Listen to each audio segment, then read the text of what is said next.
Oh, ayan, nakita nyo, paella. Ayan, paella. Alam nyo, yung rice na ginamit ko is yung risotto. Risotto rice. Ayan. O, diba?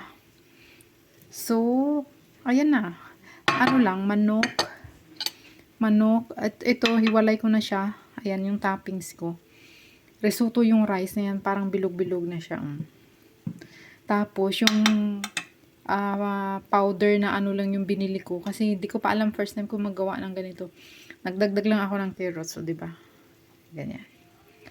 Paprika na red. Ayan. Tapos yung green peas.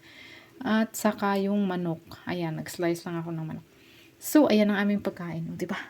Tapos, yung tahong. Naihiwalay ko na. Ayan. Separate ko na kasi mayroon pa siyang ganito. Oh. Shell. So, tara kain. O, diba? Okay na. Pwede na akong gumawa ng sarili kong yung parang sauce ba niya.